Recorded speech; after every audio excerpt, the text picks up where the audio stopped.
Hello, everybody. Welcome back to another episode of Seafoam Bay. When last we left off, our brave duo here confronted uh, the protector and right-hand man of Prince Tivanos, who turns out was not everything he seemed to be. But that's not where we're picking up. We are actually going to be picking up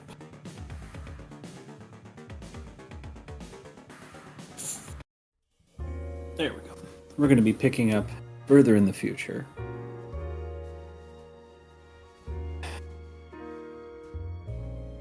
The two of you stand before the Starstone, flanked on either side by allies big and small.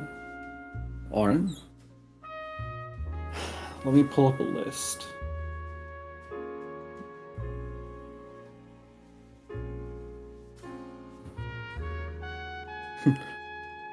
The likes of Oren Wieldgrasp, Alexander Cooper, Damian Devlin Darren, Sylvester Cooper, and some lesser seen allies such as Juniper Moongarden,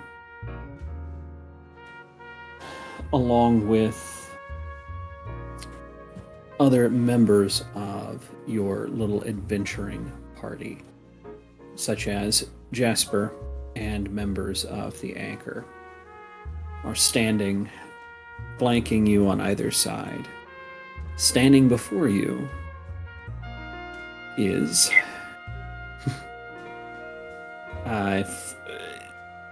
Cassius Lysander, or the man who used to go by the Corsair King. Behind him is seemingly an unending army of bodies. So, you decided to pull out all the stops for this, but it's too late. Already, the Starstone has begun to activate, and it won't be long before I shall be the first one to step through and claim my rightful place among the stars. But I suppose I can spare a little time for the... What? You only managed to bring a dozen? 2 of you? Unfortunate. Heal them. And with a wave of his hand, his human wave of enemies rush towards you. You all strike heroic poses. And that's where time stops, because we're going to rewind to about half a day before this. We're going to start with Sinel, flanked by your entourage of Maddie and Sadie, stand affixed before the headquarters of Ravencroft Industries. The building itself has been barricaded, turned into a veritable fortress. You can see you can see an unbelievable number of defensive fortifications, murder holes, loopholes, protected embank. Excuse me, just one second.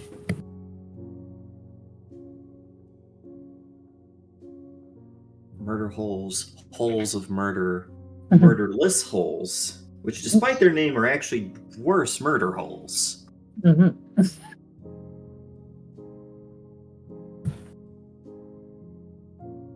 Hardened fortifications for artillery, ballista, and several contraptions that you are as of yet unfamiliar with. all across this fortress. Standing just a few feet back from you is, well, what could reasonably be called your army, your security forces, now swelled with the ranks of so many disparate organizations. Members from the resistance, members from other security organizations, from other noble families, from the King's Marine, the King's Guard, the City Guard, a motley ragtag crew determined to crack this nut. But that's not what's caught your attention. Right now, what you're focused on is the lone figure standing before the portcullis of Ravencroft Industries.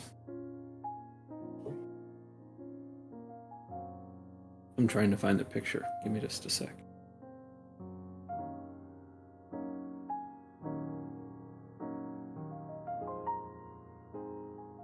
No, you're good. Yeah, I'm...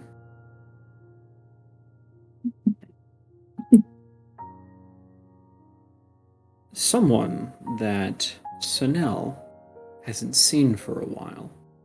And, well, someone I suppose that maybe you haven't run into, but your partners in crime certainly have. The man standing before you is none other than Xavier Ravencroft, the son and sole heir of Dakota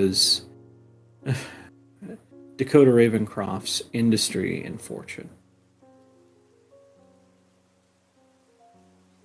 Master Dateloff, to what do I owe the pleasure?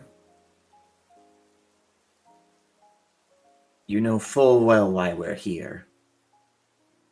Indeed.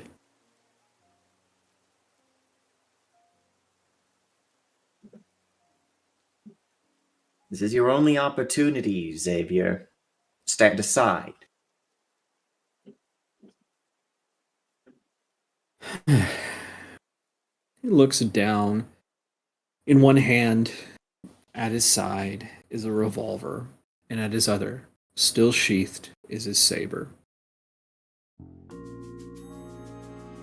So what if I call you Sinel? Snell just stares forward, waiting for them to continue. Sinel, I've always admired your ambition. But, much like my father, I've never understood what the point is. Why do you do it?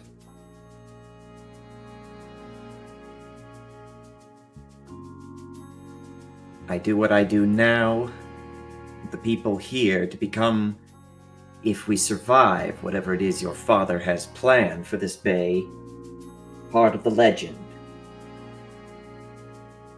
You wish to become a legend? Part Man. of it. This city will survive, regardless of whatever it is that you are trying to bring upon it. You misunderstand. I have no ambitions for being involved in my father's designs. None whatsoever. As a matter of fact, I am out here because he believed you would be on a shoot first, ask questions later basis.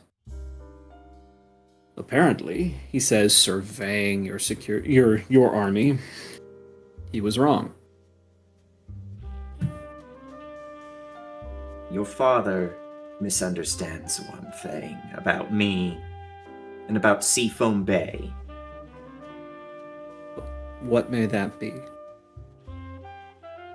How important what the city means, what it could be, is. Not for power, something so ignoble and crass as someone like your father would see. But just as Magnus Tavanos fought for it, Myself and everyone behind me will see to it that this bay is kept secure.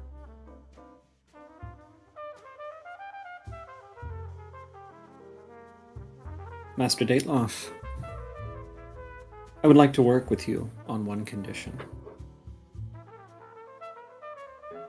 Speak. After all of this is over, I should like to go into business with you. Between your fighting spirit and my father's fortune, I don't think there's anything we couldn't accomplish together.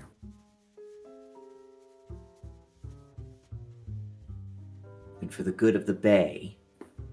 For the good of the bay. Oh, and I recently had Alexander Cooper informed that his brother Sylvester has been remanded to care within this fortress. Not my choice. But I think he would be a useful ally to have, assuming this fortress isn't blown down in a hailstorm of artillery fire. Do you think me so imprecise? No, I don't. But to that point, I would like to save as many of the men in this excuse me, under my father's command as possible. To that end, I can take you straight to him. Then do so. He leans back, knocks 3 times on the portcullis. The gate rises up. The doors swing open, and a large contingent of men flow out of this, surrounding Xavier. Stand down, stand down. We've made an agreement. In exchange for your lives, all Dateloff wants is to have a discussion with Dakota. One of the security guards looks. You and your robots, but no one else. I've fought. Whatever Dakota thinks they have, it does not overmatch me. As stepping forward carefully, each step more difficult, like each step taken with difficulty with the cane. Slowly, you and Xavier are taken into Fortress Ravencroft, we'll call it that. You've seen it a couple of times before for galas, other social functions and whatnot. But whereas once this was almost gaudily austere, now it's been converted into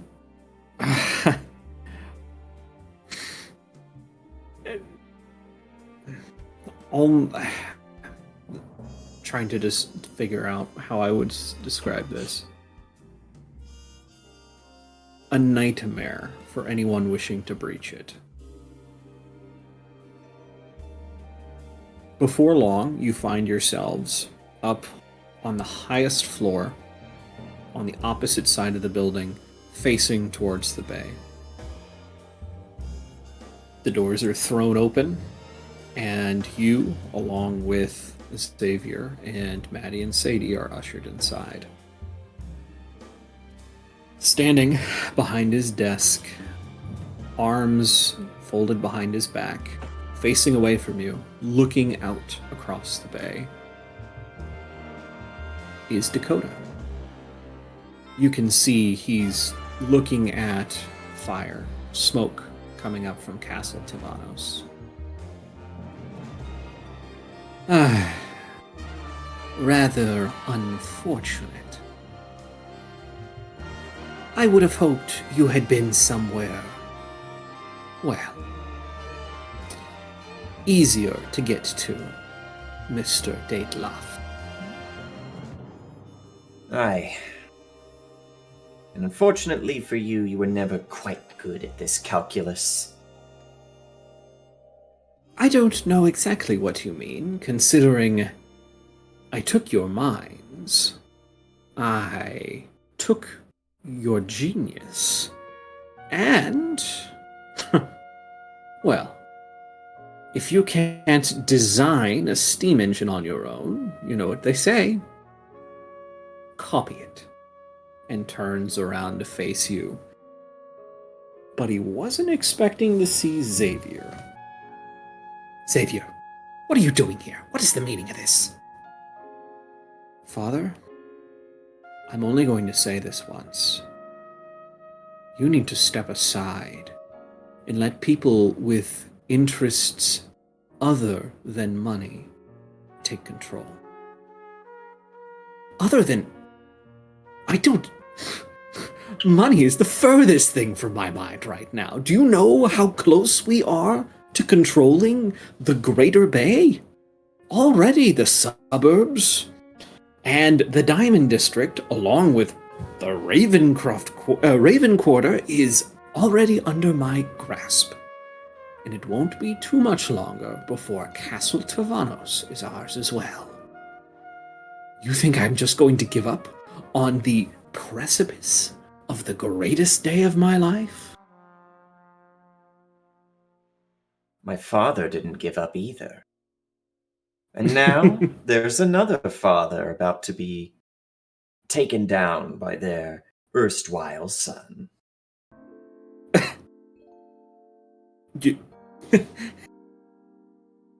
That's a good one. Xavier, finish him. Xavier stands stock still.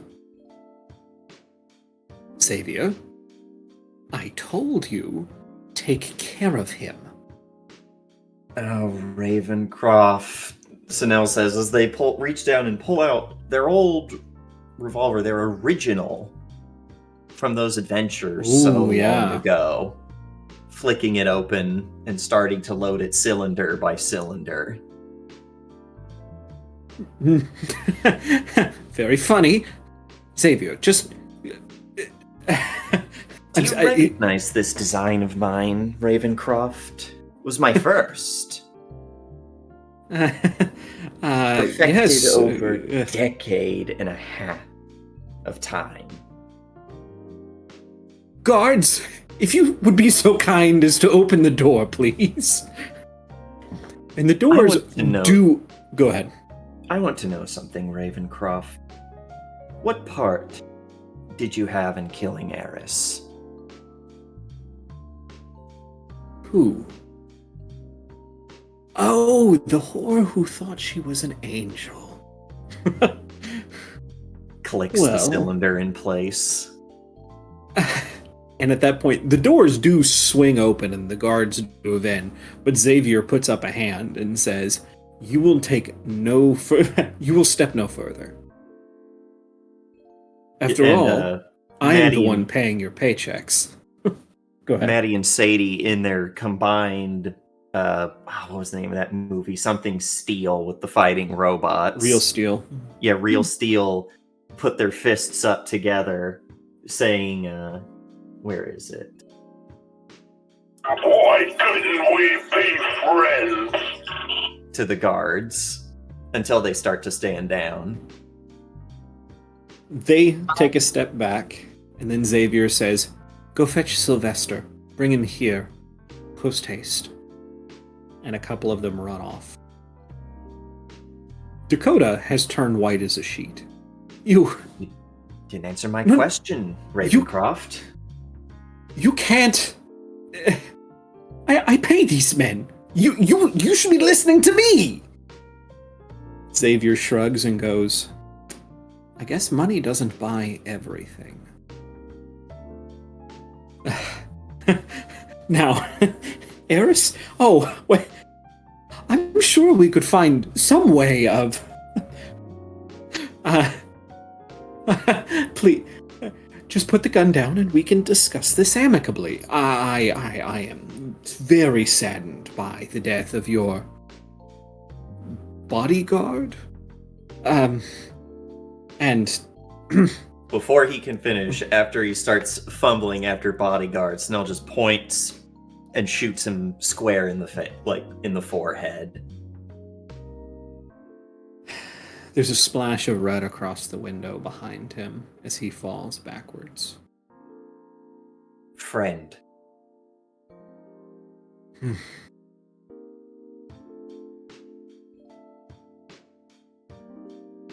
It's a moment more before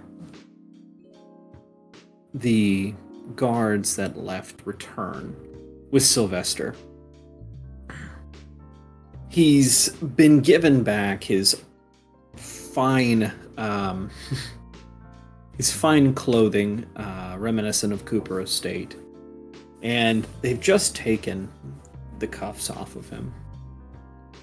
All right, finally done. Shit. Oh, did I miss the fun already?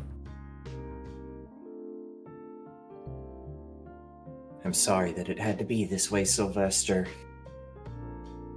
Whoa! No, you Or don't have to kill me, man. Not Sylvester, Xavier. Right.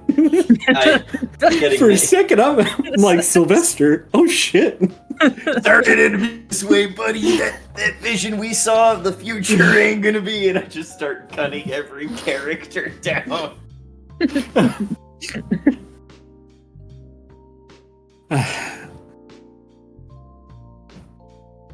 He was my father, but he was not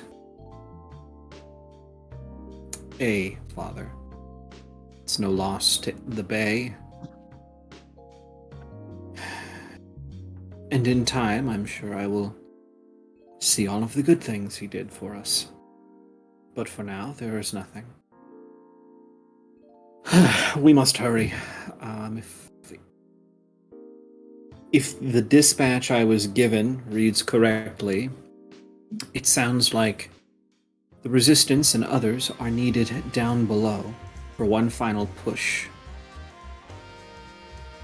Okay, but like, I just got here. Can you, like, fill me in on the way, at least? Says Sylvester.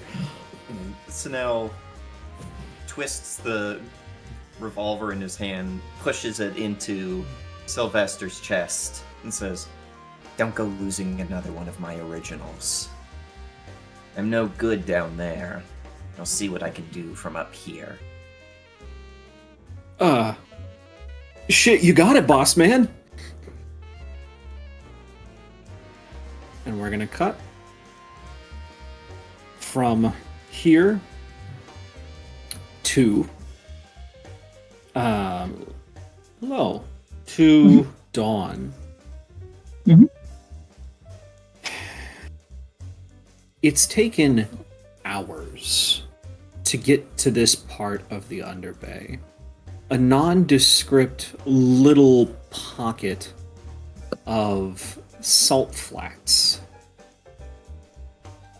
If you hadn't known they were here, chances are nobody ever would have found this place. It's buried in between two massive underground mountains, right next to toxic sulfur pools and a river of magma that flows sluggishly through the Underbay. But in this little pocket here, you finally found what you're looking for.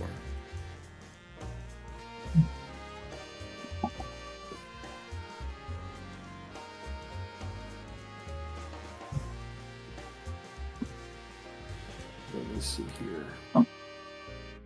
There we go. What are you doing? Okay.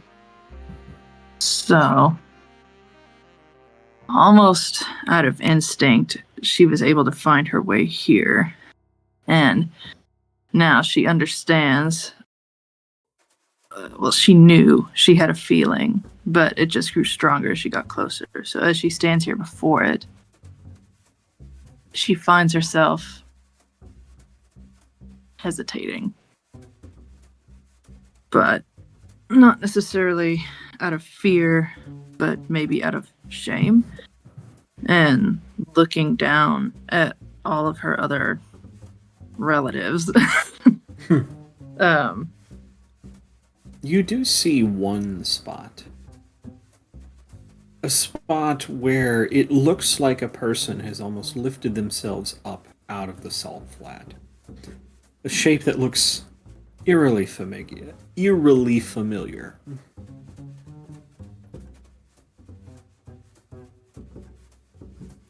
Now that you think about it, that pocket of the flat was pretty salty.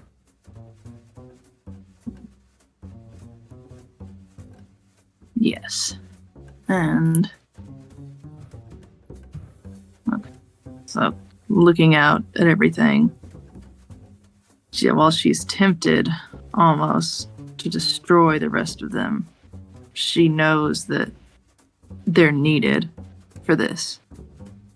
What will come next? Right.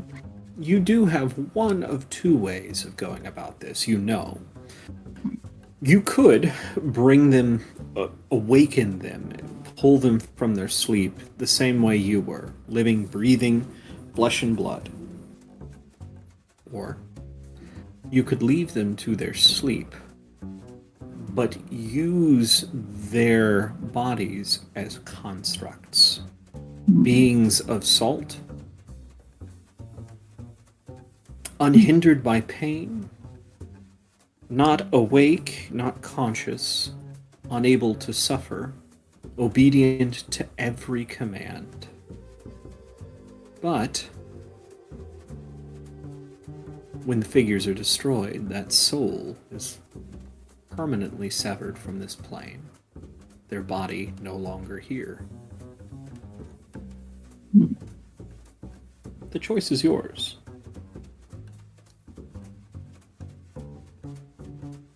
Did you request anybody come along with you? I guess maybe I'd probably have Zeta with me, and then probably just Zeta, but possibly the Queen too, to show her what I was talking about. But we'll stay away from the Queen for right now. Okay. There's bigger stuff going on there. Yeah, you're right. Probably more important things. Mm-hmm. But so Zeta, okay. Could also have Nadia if you wanted. Mm-hmm. Sure. Yeah. Okay. So as Dawn looks out, she finds herself debating, and finally speaks aloud. Should I keep them mindless, or should I have them suffer in physical form, like me? Either way, they may be destroyed, and that may be what I want. I'm not sure. It depends what you want to do with them after. What should you have them do? The decision is yours.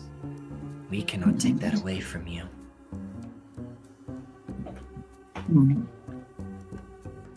All right. And with a long sigh and a moment of silence, Dawn makes the decision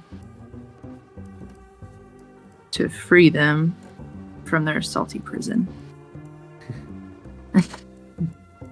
Your hand... I gotcha. Your hand comes up. You take the tip of your sword and drag it through the sand. And your hand begins to almost discorporate before your eyes as thin tendrils stretch from the palm and begin going. Would you have called them grave sites, or would you have called them something else? The pillar people thingies. Mm-hmm. It's kind of like, it's really just like they're there frozen. It's like a statue, really. Okay. Then we'll say it goes from they go from statue to statue, touching these spots just below the surface of the salt flat. And as these tendrils spread out and work, you see statue after statue, or I guess person after person, begin to pull themselves up from the salt, shaking it from their clothes, their hair, brushing it off their skin, some coughing, a lot of spitting. Have you ever had like salt from like an actual wafer of salt like that before? I know if you go to Arkansas, the salt flats are there, and I've been there once or twice as a kid. That much concentrated salt is just awful. It's like trying to eat a bouillon cube, if you've ever done that. I've taken a salt shaker in my hand before, and that was a mistake. Well, I got you. Yep. So as these statues begin to dust off, clean up, and look around, they turn to you. And very quickly they fall into order, into rank and file. It's not but a moment before standing before you, in column file, are 200 of people you once considered the finest mages in all the world. One at the head steps forward. Prepared for orders, madam. Alright, so Dawn addresses the entire bandwidth of them and says, "Time has passed and much has changed. I have liberated you from this salt prison. But I do ask you, do you wish to be liberated from your sins?" And they look to me, and many of them, you start to hear the yes, yes, and they're raising their hands and on their knees, and she's like, "Oh, brother." That was easy.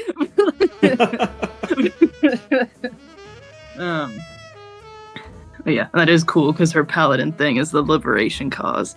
So she kind of poses it like that. But, so, okay. So then she's like, all right, then you'll do all as I say. And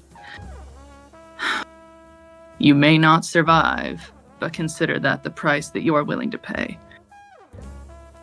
Madam, your wish is our liberation.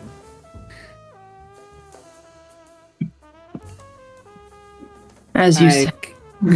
Go ahead. Wait, what did she say? Your wish is our liberation. Yeah. No. What was Nadia about to say? She was going to say, "Oh, this is one of, yes, this is definitely a cult." True that. It's delightful, isn't it? Slightly terrifying. Absolutely thrilling. And so then Dawn kind of just claps her hands and they follow her and they make their way, I assume, towards the other cult. Cult v cult. Let's go. This is exactly what happens. They turn their Cult eyes towards versus the pillars. Death cult. Begin.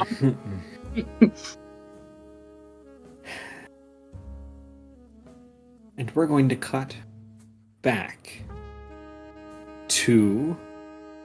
Actually, we're going to cut to the two of you going to Nadia's office.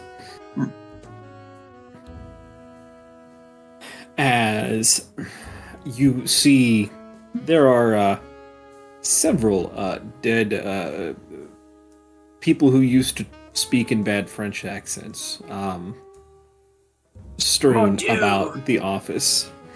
No, the French. Sea elves. The French elves. They kept it with D. But stepping into the office, you do see Nadia working feverishly to try and, well, you're not exactly sure what. It looks like she's writing on some sort of stone tablet. As you step in, she turns around, a bloody knife in her opposite hand. What? Oh. Okay. Issue. Apologies for the mess. Quite bloody mess. Mm-hmm. It would have been less bloody if it were more than just me, but... Okay. I have re-established control of communications with Momora. The problem now is how to get them to turn back. Can they be appraised of the situation and the risk that entails? What, the situation that things are politically unstable? They would see that as an opportunity. The situation that there is already a cult seeking their prize. They're too late to get what they want. They'll be eliminated the minute they get here. Unfortunately, I do not think they would believe that anyone not Mormoran would be worthy of the Starstone Challenge.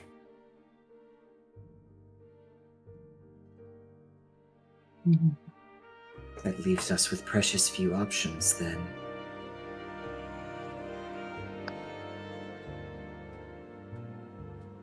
I suppose I just have to lie. But what lie? Perhaps you could say that the Starstone has left.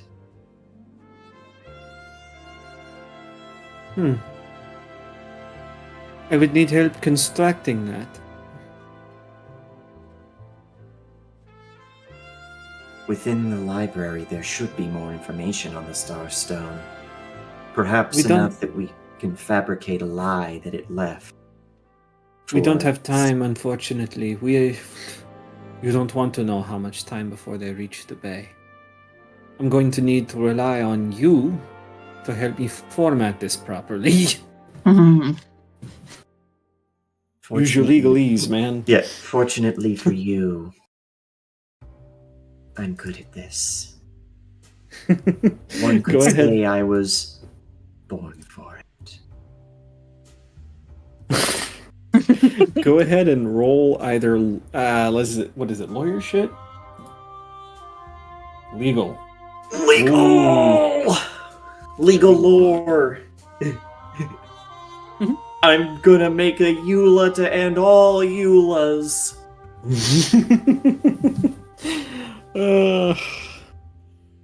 You quickly pull up a draft that she translates into Mormoran.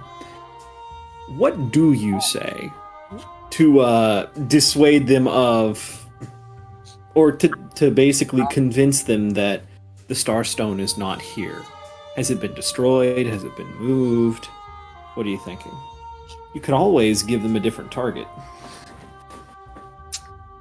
Yeah, it would basically be... I'm not going to get, like, super legal into it, No, but just- the gist of it is that the Starstone Challenge had already been accomplished here once before, in some other time, and that the gods, having seen the challenge fulfill and another to take place amongst the pantheon, lifted it out and sent it somewhere else, which is why the people of Seafoam Bay have such difficulty communing with the gods, and is also where the plague came from. Ooh, Entropy was an unintended side effect of the Starstone being removed and unleashing something. That's really good. That's That's a really good argument. And the Snap. 31 Basically saying that it's been sent to like this world's equivalent of like Mongolia. Somewhere far away and somewhere landlocked. And I will have her help with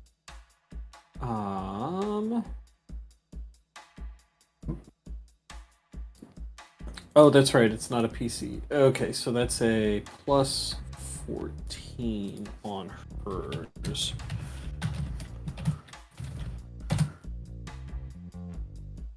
And for her part, not too shabby. Worst comes to worst, the codes that she's using are, it's an old code, but it checks out, sir. Getting everything wrapped up in a bow, translating it to Old French. And yes, where are we sending it to? Mongolia. We're sending them to Ohio, huh? We're sending them somewhere very, very far away and landlocked, hoping that makes them go, Mon Dieu, this is unacceptable. We shall never find it again. Oh, okay. So we're sending it to Mongolia. Yeah, Mongolia. The geography of the world's the same. The name's a little different, but yeah, Mongolia. She finishes scribing it onto this slate, takes it, puts it face down on the desk, takes a rubber stamp off the side, stamps the slate, and the slate rolls itself up and winks out of existence.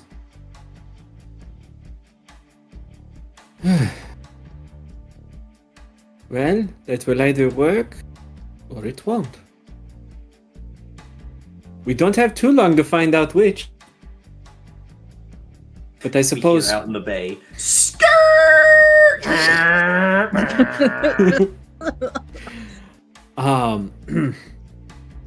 But... yeah. With that, she says...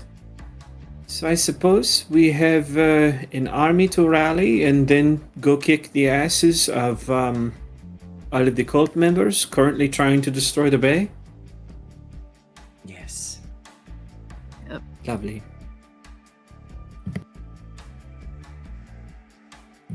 Alrighty. So with that, we cut back forward to the... We cut back we cut back forward, back to the future. Marty, you don't understand. Your daughter, she dates a Marmoran. Oh shit! Oh fuck, Rick! Morty, just listen to me, Morty. We gotta. Sorry. Anyway. The Libyans! Sorry. Okay. We're gonna cut back to the room with the Starstone. This human wave is surging forward. Outside of this room, you can hear from the doors, the open doors behind the dozen or so of you, the sound of a great battle taking place between the other cult members and the couple thousand or so people you've wrangled up and dragged down here to the bay. There's artillery, there's gunfire, there's the clash of steel, there is the occasional scream of someone being thrown off a 500-foot pillar. there's occasionally a... There you go. I imagine Sinel's down here. Is Sinel really gonna miss out on the last big one? Oh, you know, everyone's down here. Mhm. Gideon killed Shadow Gideon and became Gideon yeah. Prime, which means Gideon's down here. Our robot friend from last game, whose name I'm forgetting. Glory. Yeah, Glory's down here. Flanagan. Yeah, Flanagan and his Adventurers Guild. Flanagan is crying in the corner. Lotus. Oh god, Lotus is here. The whole gang's here. So this is the Avengers basically assembled. the Cosmos verse Ultimate Showdown song, more or less. Kinda. Bob's down here with his whole tavern. Heck yeah. So, we'll be entirely honest with you. I'm actually an adventurer.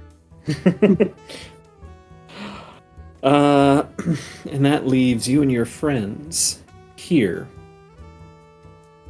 I would like a singular roll from either of you. Give me your single best roll to contribute to this combat. You have 3 hero points, both of you. Can I also use an item that has not been used yet? What item's that? 10th level spell scroll! I will say, we are going to jump back to the middle at some point. You want to use it now, or you want to use it back with Uther? Yeah, we'll keep it for Uther. I mean, you know you're not going to lose to Uther. You're here.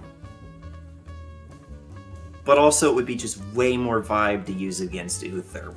We're not thinking about, like, tactics here. We're thinking about the vibes. We are trying to save this universe through immaculate vibes.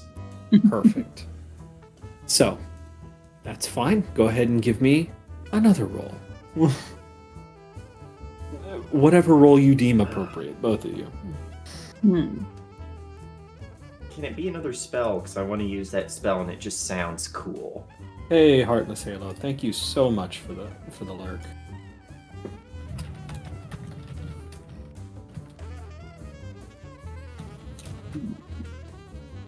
So like an attack roll or something different. So if you've got an attack roll, great. If you've got athletics that you want to use, great. Whatever you think is going to give you the best chance of rolling a high number. Okay. Because I really want to use weapons. Because it's stupid. You could. But also, I only have one master of skill, so it'll be athletics. Okay. We're gonna re-roll that. Okay. We're gonna re-roll.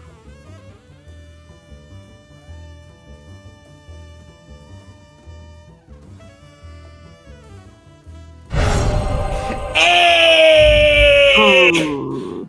Perfect. And for you, Dawn? Fuck you!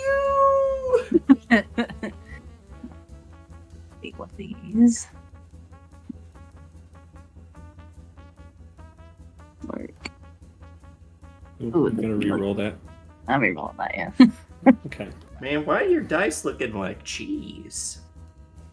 I think I picked the rainbow dice because I like. Yeah, why they look like too much cheese? Not enough macaroni. Jeez, Grommet. See, that one looks like Illuminati. Oh, that's There we go. really good. That's pretty good. Alrighty. Killing it. We're so cool. So just keep track that you've used a hero point, so you can't use it during our fight with Uther. Too much cheese. So, Dawn, what does this look like as you absolutely destroy the competition with your sword and shield? Honestly, she goes like. Honestly, it's like reminds you of a choo-choo train because she's just boom right through. Like, As you bulldoze these people, bulldoze these people with your shield, you send columns of people flying back into each other. Wherever you put that shield, a 5-foot space is created around you by unwitting enemies being knocked into each other. It's not long before you are standing on the bruised and battered unconscious bodies of your enemies. As for Zeta, what are you doing with your perfect 20? You know what we're doing? Because we have learned about the power of friendship. Oh? We're behind, we're pushing Dawn, and we're making this a fucking train. You're at her back, protecting Spurring her along, pushing her forward, knocking motherfuckers off of cliffs with Wilhelm screams. I don't have any Wilhelm screams, but I do have... There you go. Perfect. It's just like when you're playing with your kid brother, Lego Star Wars, the first jumping one. off on purpose. You're like 10. No. You're like 10. He's like 8, and he's decided the funniest shit in the world is to play a bounty hunter and throw the fucking Lego bombs at you, and so you respawn, and he just kills you again and again and again. So I feel like this has a story to it. I feel like this has happened. It happened more than once, and the worst part is eventually you get tired of this shit. So you switch to a bounty hunter too. So you're just blowing each other up with bombs. Because that's the only way friendly fire works in those old Lego Star Wars games. So every time they die, you hear BAM!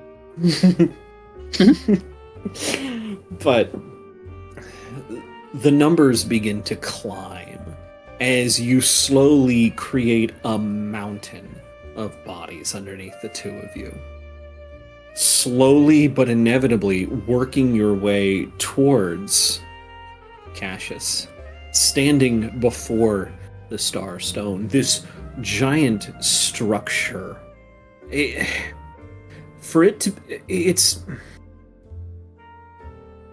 almost not a stone at all. It's more of a prism. This giant dodecahedron made out of what looked like opaque stone. But as light begins to funnel down through the pillars around you and directed straight at the Starstone, it begins to shimmer an almost mirror-like iridescent sheen, looking as if it itself was made of moonstone. Moonstone so pure you can see your reflection in. But you make your way towards him, and before long, the last handful of enemies between you and him fall. The rest of your friends are still fighting for their lives against the unending hordes. But the two of you have managed to secure the landing that you and him stand on. So, it seems that this is the end.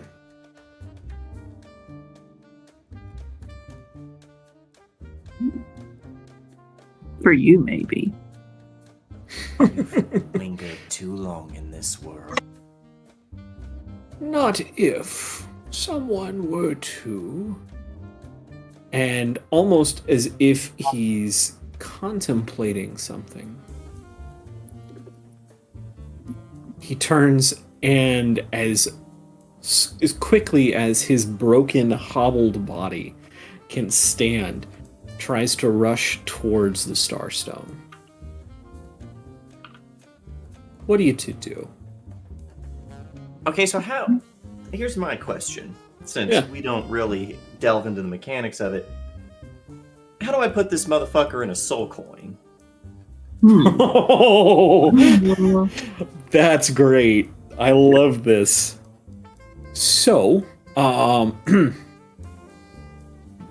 there's a lot of different ways you could do this, actually, but I have a feeling you're going for style points, right? Yeah, duh, I'm a player character in a fantasy game. Well, the easiest way and most stylish way of getting this to happen is physically putting the coin in contact with some of his blood. Which means you'd have to grab him and hold him down first. Oh no. It's not like we have big, scary paladin lady to grab him. And someone with big scythe to cut him. What's your athletics, Dawn? Plus 13. Okay, so on a 10 is a 23. You you have more than enough at a 10 to just grab this guy. Yeah. You rush forward, grab one of his arms, yank back. His nose is inches from the Starstone before you yank him back, grab him in a bear hug. As he begins to try and... That made me think that he was trying to become a god nose first. I could smell that divinity, literally! Besides, I think he's misthought this, because what would he be a god of? Like, if you can't even imagine what you'd be the god of, then what makes you think the Starstone's gonna pick for you? Nihilism? Wait, that already exists. That's Grotus. Mm-hmm. But you grab a hold of him, and he flails. Let go of me! Zeta? Help, I'm being replaced. You step up to him. You can see that he's already bleeding from a cut on his forehead. Zeta stalks towards him as he had countless sinners in hell. No! Begone, demon!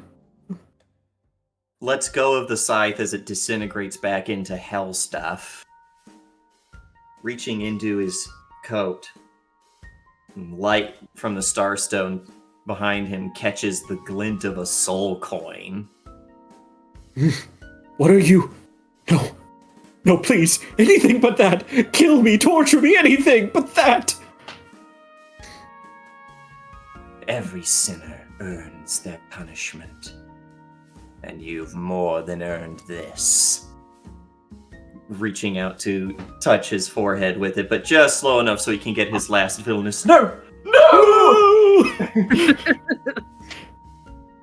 You press the coin to his head as his whole body begins to suck into this soul coin. It's at this point you remember you should probably tell Lo to let go. Yeah. Release him. Right. Drop. Oh god. You let him go and he crumples to the floor, tearing at his face as the coin basically he just implodes into this thing like a black hole. And before long, there's just this coin. Witch King of Angmar. Right. And before long, you just hear this soul coin onto the ground. So that's how that works. Right? Yep, Zeta is going to pick up this soul coin with a bit of a relish to it. Because, God, that's got to be a good soul to have in your back pocket when you need to make a deal with demons. Is be like, hey, this guy led a death cult. True. Mm-hmm. True. It's about that point you all turn back to see the fight has mostly wrapped up. At Cassius being shoved into a coin, a lot of the cult members turned and fled. It's lost. The few that have remained are mercilessly being beaten to a pulp by adventurers anywhere from levels 1 to 92. I mean, shit, I didn't mean a Christmas reference today. From from levels 1 to, 20. The cultists turn to see him getting sucked into a coin, and one of them goes, "Oh, fudge!" Of course, I didn't actually say fudge.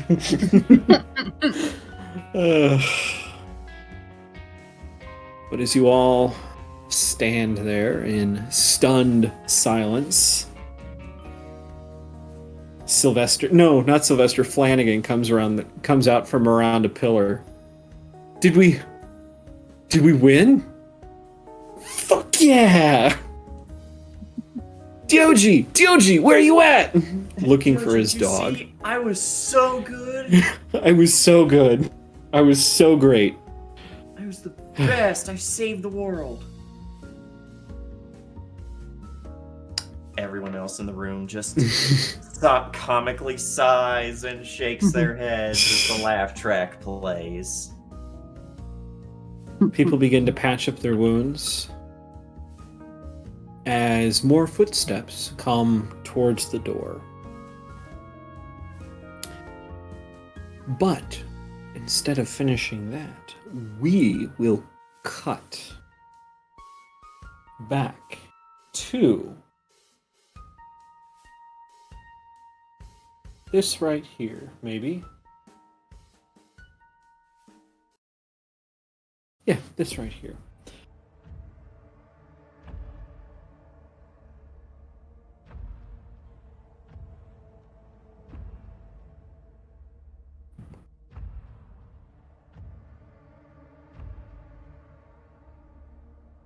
Whoops. There we go. Oh, damn it, I'm on the wrong fucking computer screen. There we go.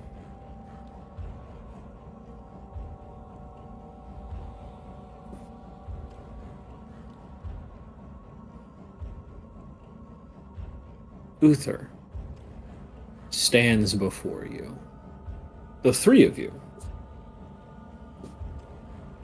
Well, what are you waiting for? Seize them! To his guards, who stand stock still before one, the captain, steps forward and says, "Your orders, Prince Tavanos."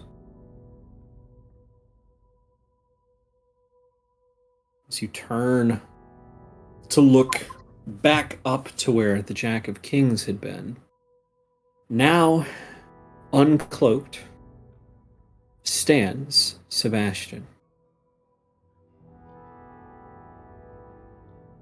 Uther.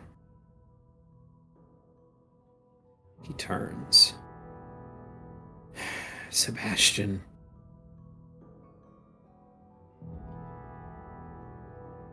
Damn it, fine. You wouldn't listen to me, so why would you now? Just kill me now.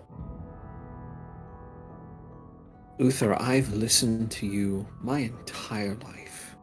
I've respected the man that stands before me. I trusted him with my life. So in honor of that, I will give you one chance. Put your weapon down, and I promise you that no harm will befall you.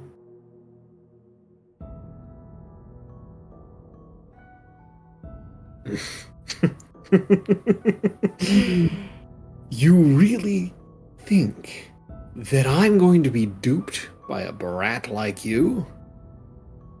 You can't control your own bedtime. What makes you think that I'm going to let you control me?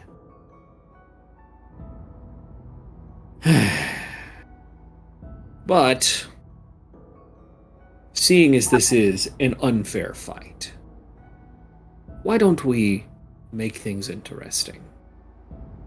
He snaps his fingers. And the pillars all around you begin to move as figures break themselves off from. Sorry, there. Figures break themselves off from these pillars and begin shuffling towards.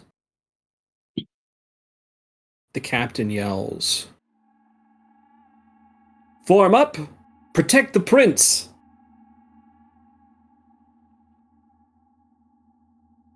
As Uther turns towards the three of you and says, "Well, now since it's a fair fight, come and get it."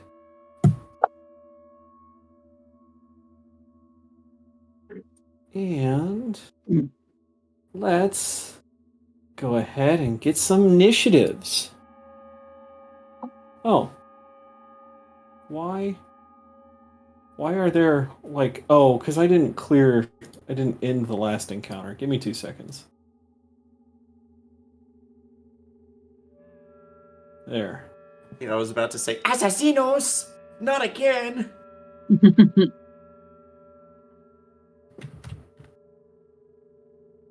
All right. Go ahead and roll your initiatives. I will roll 1, 2. Oh, that's the wrong one. 2. Man, I just can't roll these initiative rolls for shit. Huh. Well, it says Acheron because this is Acheron's body that Nerida's in, so she's using his stats. We're just... I just don't have... Just cannot deal with this shit.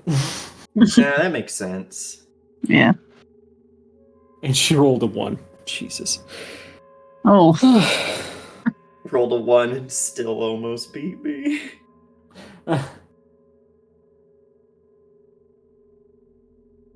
All right. Uther goes first. He pulls out what looks like a small dart gun. And with his first attack, let's see here.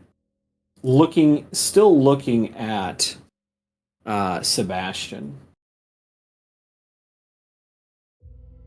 Points it at him. Pulls the trigger. That is a plus... Alright, 1d20 plus 28.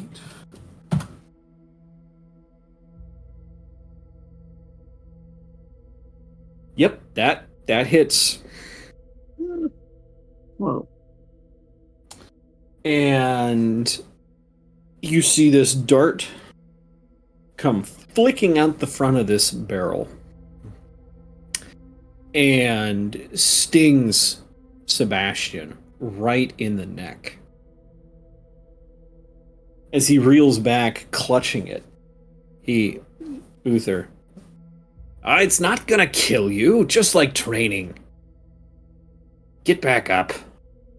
As he whips around and uses his second attack to shoot a second dart out at Nerida. Plus...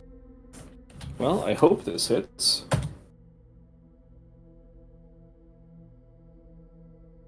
I think that hits. Give me a sec.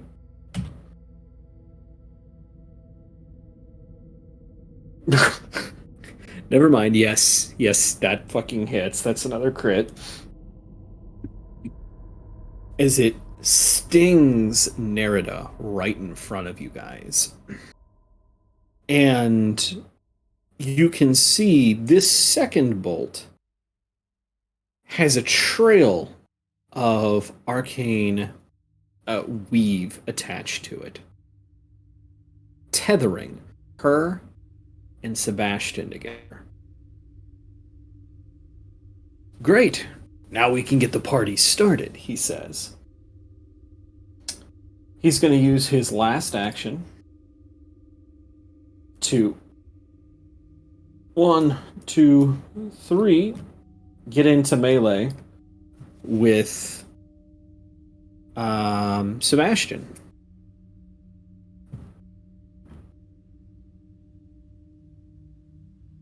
It's Sebastian's turn. All right. Well, oh boy. He's gonna... oh, that's lovely. Just strike with the actual...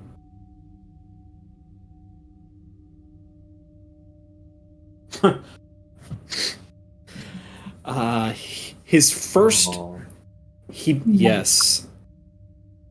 His blade comes up and swings wildly at Uther, who parries it with ease. Really? Is that what I taught you? Is that really what I taught you? You're making me look like an embarrassment to the crown. In desperation, he flails again.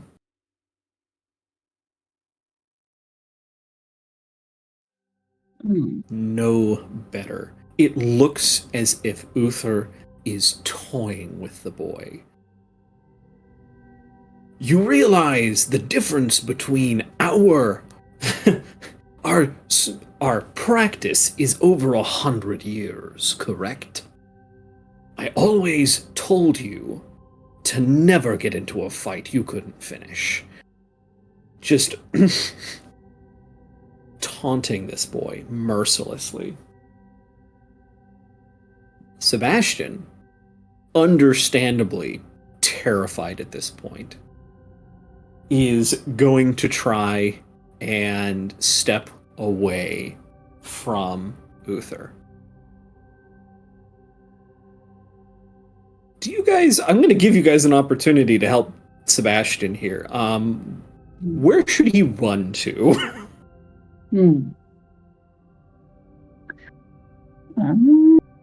Closer to low, because Yeah. then he'll at least get some potential benefit from her. Where is her character actually? Oh, is in the middle. Yeah, I'm in the middle. In between you and Nerida. Yeah. Why are they invisible to me? Oh. I can see Hang you. on. I was going to say, Oh. actually, now I see that. I do know. I see what you're talking about. Give me a second. Appearance? Shape, rectangle, contain. Here, if I delete and bring you back, do you appear? I can see What my... effects do I don't know what well, you what can I was gonna say, what status effects do you have? Nothing crazy. No, Ever I stand use this. stance and raise Yeah. a shield. I always use that. Yeah. Okay. Hmm. What if I gave you a picture and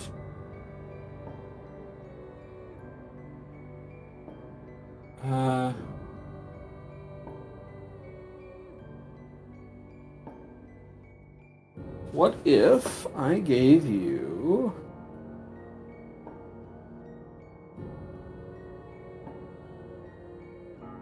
Does it appear for anybody else? No. Mhm. What the fuck? See, now I'm seeing a character that I don't think is Dawn. I don't Right, think because Dawn she doesn't wears have a picture. trilby. I just had to give her any picture. So, What a scoop! well, that's Coriander. You remember Coriander. Yeah, but what a scoop!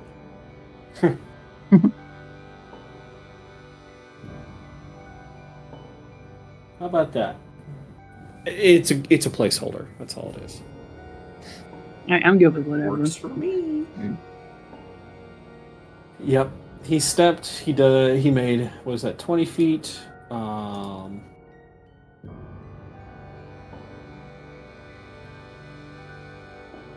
Oh, he's still bleeding. Why? I think They he still carry has all over of in the bet- effects from last time. Which is weird because we've moved quite a bit since then. All right. He's gonna step, and Uther's gonna get an opportunity attack.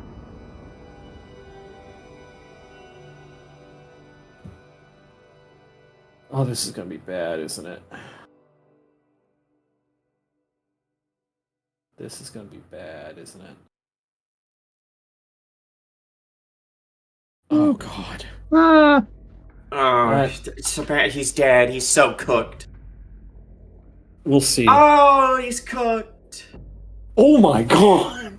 Oh, it's so bad. Oh! It's so over. Oh God. It's never been more Jover. Oh, something actually. Nothing ever happens, they say. Well, something happened. Hold on. Okay. No, that's not right. Okay. That is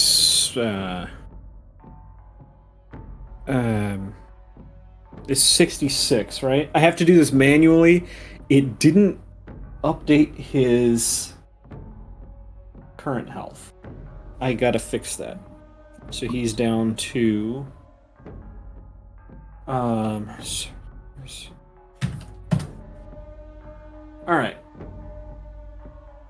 Between 1 and 70, he's feeling about a 3 right now. As he basically, as he tries to step back, he turns and the axe comes down and it just splits the boy's armor open at his back from his shoulder to his hip. And he goes sprawling forward.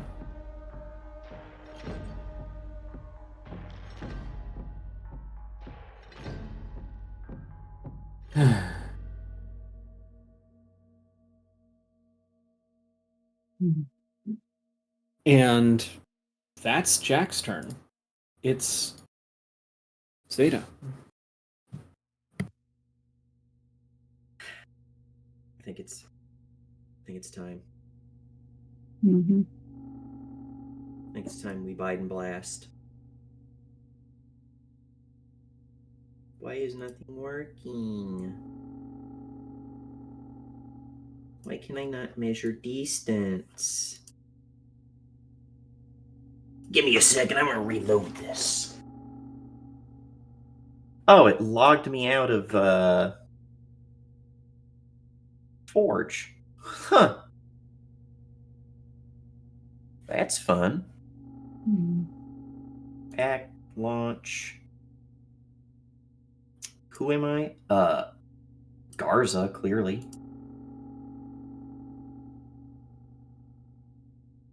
Reloading!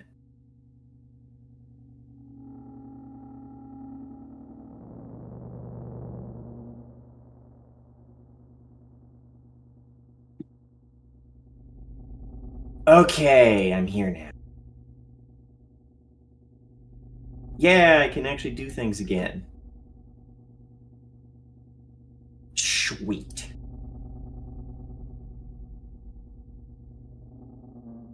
Okay. So, yeah, it's time to 10th level fireball his ass. No, you said it. You had it right the first time. Mm-hmm. Mm-hmm. Yeah. I think that he's had enough, Jack. Bite and blast! Jesus. He doesn't understand, and I'm serious here. He doesn't understand the power that I have. So what 10th level spell are you casting? Fireball. Jesus. It is. I said did not. fireball every time. I did not misstate. I have. Well, do I go with fireball because that's the easy choice, or do I go for I mean, 10th level Force Barrage would be funny, but I'm not going to do that. Like 10th level Magic Missile. And going, haha! Take very small amounts of damage you can't avoid. Oh, God. Oh! Oh, shit! I forgot! 10th level Magic Missile is just me yelling, my 45 mage CP. I also forgot. Hold on. Nerida also takes 66 points of damage. Oh. Oh no. No. Don't remember that. Because they've been tethered. Now that I'm thinking about it, before we get we have your description of your Biden blast here. As Sebastian goes sprawling, Nerida clutches her back and drops to her knees as if she's been shot. I suppose I've still got it. God, I wish this was a campaign where my character go, get this! And then fucking fireball. Okay, so you're gonna fireball his ass, huh? Get this. Yes. Fireball. That's it no. as a 3rd level spell. Is the DC still 22? I don't know if the DC... It would... Yeah, the DC went up because it goes up based on levels. No, it does not go up based on... Oh, it's so cooked! No, 22 regardless. Well, fortunate for you, this is an old-ass man. And because he is currently acting as the focal point for these two tethers, he's also going to take disadvantage on this roll. Oh, please, God. Please, So- God, I've been a really good boy this year, and it would Here's be the first so roll. funny. First roll, he succeeds. Oh! Oh, hold on. Did I accidentally fuck up? No, I didn't fuck up. Uther. There we go. Second roll. It's so Jover. It's not Yes. Jover! So you're gonna roll full damage for Yes. a 10th level fireball. Okay, now I gotta do some math.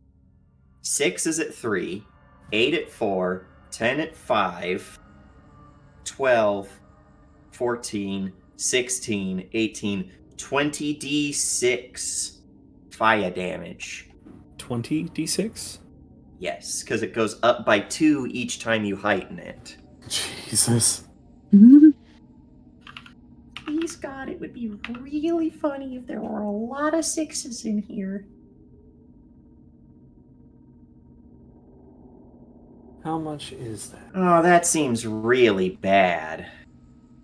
20d6. No, that seems about right. Average of 3 or average of 4. 3.5. Yeah.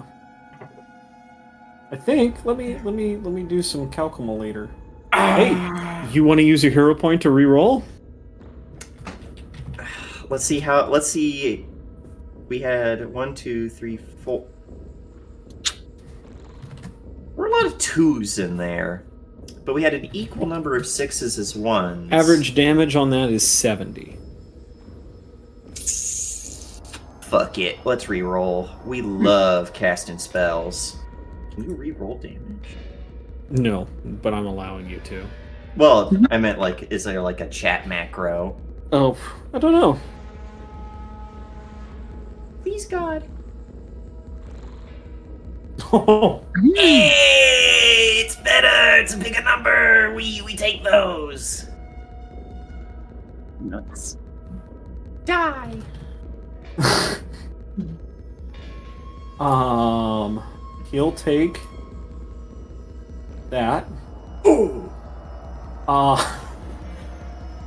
What does it look like as you obliterate half of his hit points? Oh, yeah. Real quick, normal name scrolling on a big commit the cast spell activity is normal, just for that spell. Okay. Sorry, I was trying to do what my action economy would be after this. Yeah. As he strikes Zeta like that, or not Zeta, as he strikes Sebastian like that, and Sebastian gets out of the firing zone, Zeta just reaches into their pocket and holds out the scroll like they're holding out a condemnation towards someone.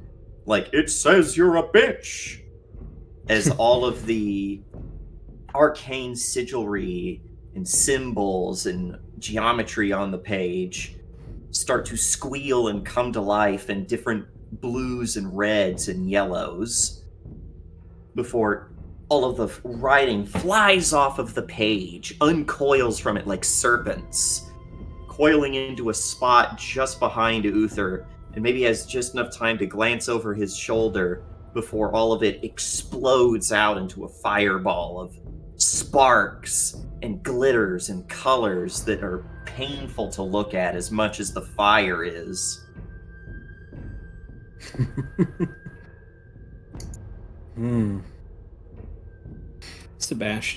Not Sebastian. Uther is still standing after that, tanking a fireball to the face. But his hair is gone. His beard is singed off. His face a mask of third-degree burns. His eyelids baked open. Bald. As he screams, Bald. and as he screams and covers his face, there is one more person here to go. Well, my third action is Oh, yes. draw the scythe, arcane cascade. I get full temporary hit points. I'm going to need this because he's going to fucking kill me.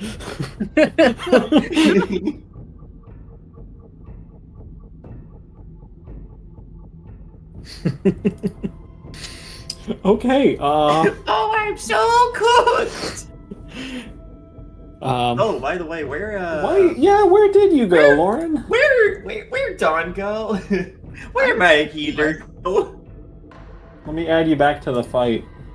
Yeah, I was gonna say I can see myself. You Oh. have No, a. on the initiative tracker. You disappeared. Oh. What was your initiative again? My initiative, it was 20 something, 25, I think. Hang on. So maybe you should be going next. Yeah, you go next. Yeah. You held your action to watch the fireball because you didn't want to get into melee before he threw the fireball. Yeah, I just wanted to see the fire. We're so in sync. Always. Yeah. We know what's up. Okay. All right, so I'll take one action Oh, kill him. to. How do I? What's up? I'm trying to move. Hang on. Oh, there we go. Gotcha. Okay. All right. Sebastian's on the floor, so can I just step over him, or do I need to go around him? You can step over him. Step on his dying body. No. Tom takes a big step over his dying body. Be gone, bot. Right. And we step up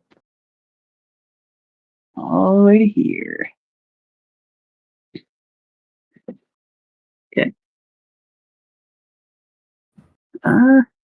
So, well,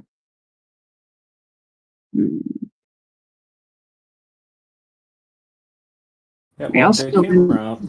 Oh, Sorry, continue. you're good. Are y'all still in my hero range, or do I need to not go? I think I'm in your range. Oh wait, I can see my circle. No, you're not. Let me go. Oh, I'm not, but the person who needs to be is. Okay. Well, if you're yeah, if you're okay with that. I should be able to survive one round with Oofer. Okay. Let's see. All right. So Estelle steps over Sebastian and in front of him, so that she is between Uther and him, and hopefully everyone else. Starts out wrong. Yeah. She takes advantage of the moment and the shock from him being burnt to a crisp and just goes on ahead with that shield strike. You're burnt. I'm gonna Oh, it's beautiful. Let's see. It was a. Oh, Jesus. Okay. Go ahead and roll me damage because it's a crit. I was gonna say that's crit, isn't it? Great. Okay. Pretty.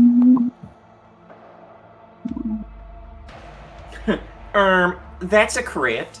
And he's right behind me, isn't he? Was that the crit damage? I think Oh, so.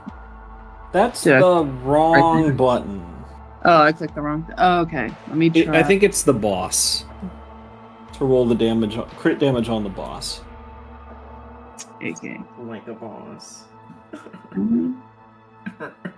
So let me try. That's weird. Usually I can just click the thing. Is that right? I just did it again. I don't know if that's right. That does look like it's doing it, but is that the shield boss? So, there's the indestructible shield, and then there's the indestructible shield boss. You're right. Yeah, Okay. you don't need to roll the strike. You just need to roll the critical. Okay.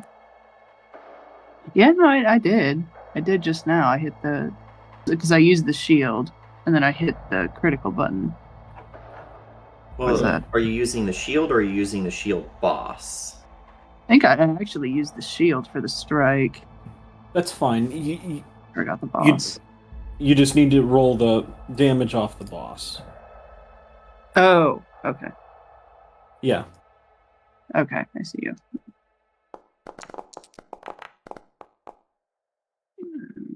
That was closer to what I was expecting. Okay. 34 damage. Jesus. Oh, 44 damage.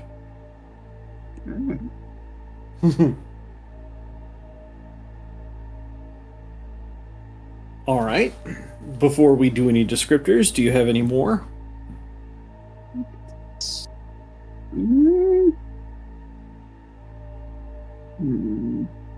Trying to see what else I might want to use. Save those. Trying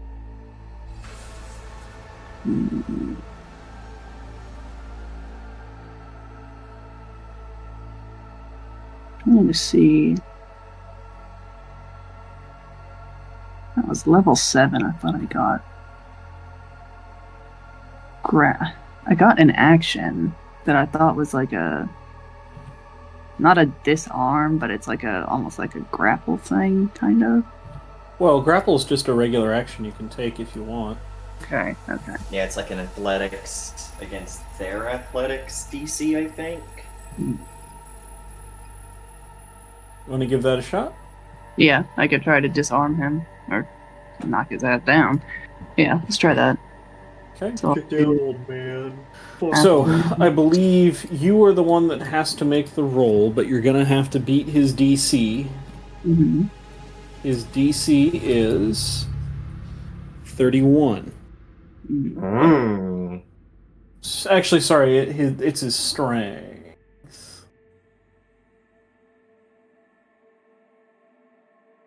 Actually, hold on. Recounting, that's actually a 39. No, but it is 33. Okay. God. Gosh dang it. He's a 15th level character. You're right. That's fair. He's only, I mean, he's old as dirt, but he is 15th level. The fact that you were able to do as much as you did to him in the first place is insane. Miracle. You believe in miracles? I do. Let's see. Mystical, magical, hit him with another hit of a home. Fireballs, fireballs. I'm debating whether to hit him again or do the thing that I just said. But CC could be good. the what? Crowd controlling him could be good. That is the tank option, is to go, nah, sit down. Mm-hmm. Fair. Well, let's try it. The grapple. I want to try that. Okay. Might get lucky. I don't know. So just roll athletics. Yes. Okay.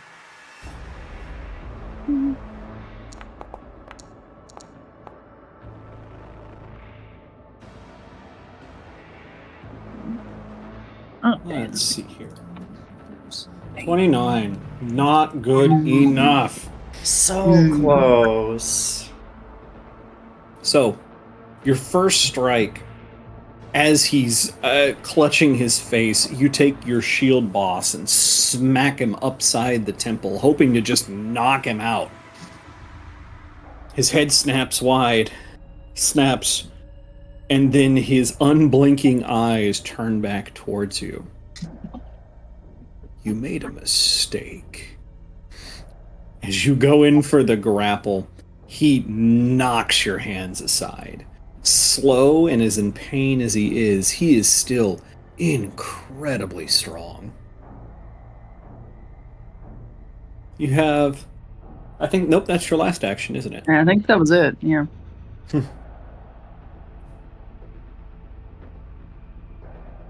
Alright, Nerida.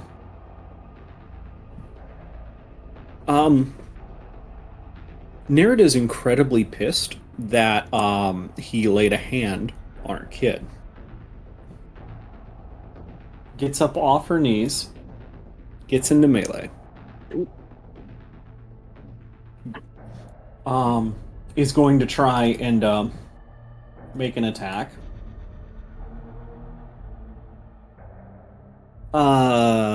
Here, I don't have the Gloom Blade in here. Actually, maybe I do. Items. There we go. Oh, I need to put it in the inventory. Oh, nope.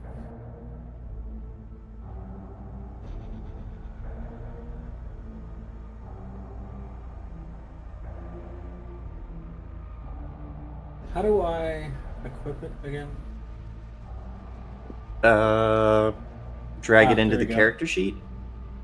Yeah. Yep, still not giving me an attack with it.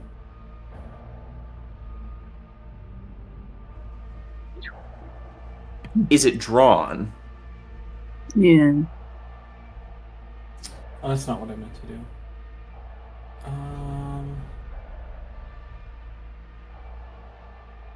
Shit. Remind me how to draw it. It says held one hand. Weird. Huh. Yeah, because usually I think it has to be held, but if it's held... They should have training on it. Well... Oh, it's because it's a different character sheet. The character sheet and the creature character sheet both work differently. Okay. Okay. So the Gloom Blade is +1. Okay, so we're just gonna make a regular attack with the staff here, and then we'll just say it was the Gloom Blade. If it ever. 22? Not even close. She brings the Gloom Blade up and over, and he catches it with a bare hand. And... oh, shit. He's got that, doesn't he? No, he's used his reaction, so he can't try and rip it out of her hands. But he will turn and go, This isn't your body. Good. That makes things easy. As she rips the gloom blade back and hopes for a lucky crit. Nope. As he just absent-mindedly, this next chop, he just stops with his bracer. It cuts into the armor, but he doesn't care. His eyes are fixed straight on you, Dawn. Mm-hmm. And... oh, yeah, we go back to the top of the round. Mm-hmm. Now, what's going on in the rest of this room right now is nothing short but a small war. Nothing short of a small war. The guard have locked shields in an effort to keep the golems back. As the golems begin to press their weight against the shield wall, the guards start to lose their footing. The three here buckle back 5 feet along with the sides, as the rest of these golems begin to press their advantage.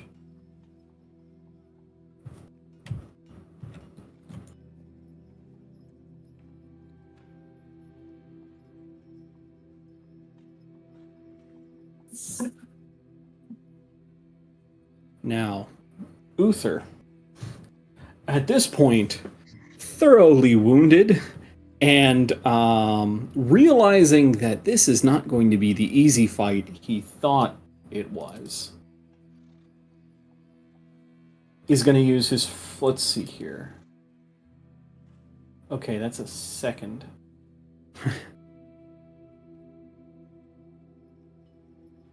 Is going to turn, not to you, Dawn. Actually, he's looking straight at you. But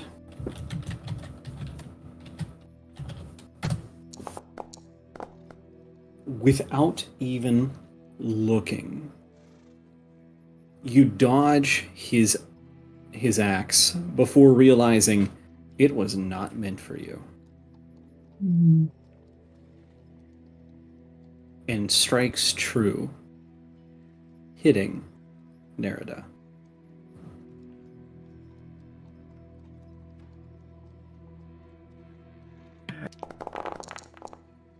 I think this city might need some new royalty here pretty soon. Well, 40 damage to them both knocks them both into death saves. Oh, it's so cooked.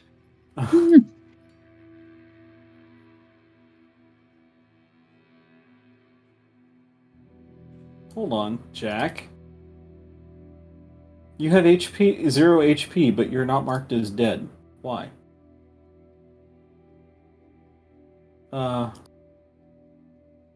Built different. Oh, Deck of it's Kings, baby. it's because he is on a different character sheet. Duh. We did really bad at this whole saving the day thing. His axe crunches into Nerida's chest and falls to her knees. As the same thing happens to Sebastian, right next to you, Zeta. Uther, without missing a beat, looks at you, Dawn, and says, "So here's the fun part." He takes that dart gun from his holster, drops it on the ground in front of you. I may have lost control of the bay here, but I don't want to see it fall just yet. That there? Well, that's the dilemma for you to figure out. 2 little buttons on there. Save one, kill the other. It's how it's worked ever since they got hit. I take my leave. And he's going to use his last 2 actions to cast Dimension Door. Step back into the portal and disappear.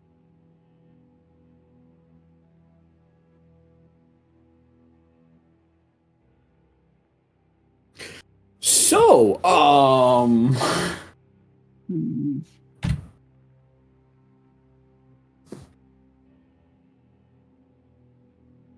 it's your turn, I think. Actually, no, because one person is currently fucking dying on the floor. Yeah, Dawn, it's your turn. Okay. So, Dawn, seeing that Uther has disappeared, but then looking at the floor where the thingy is. Mm-hmm. Not a good situation. If you would like, I would allow combat to drop insofar as time for you guys to work both together on this instead of initiative order.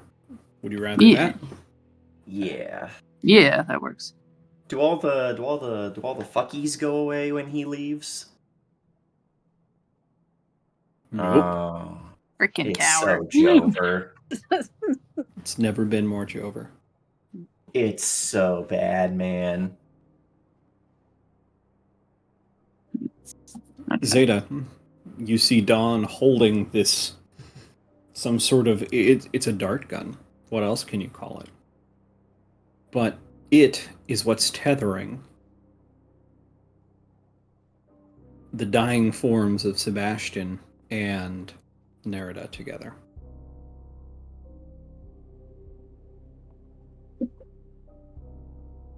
Yeah, Zeta will see that, turn and see the guard fighting, staggering. Look back. Whatever choice we make, it must be soon. No, just pick him. And I think to Deal! Zeta, Sebastian would go, save her. She's what'll keep this bay together. Would either of you like to examine this item first before you make a decision? Yeah, I'm gonna see if he Is was there a lying. kill Luther butt? Yeah, it's just the kill, just the self-destruct and not kill anybody. But Save everyone, kill Uther button. yeah. Well, let me think here. Do either of you have Arcana? I think I have Arcana question mark? Or something like that.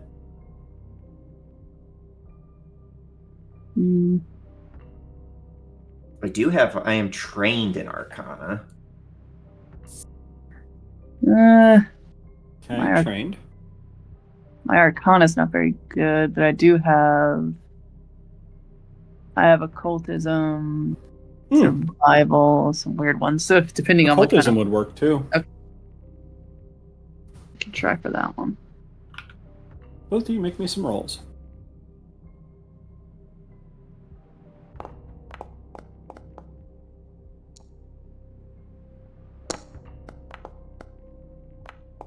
Oh, it's so Jover.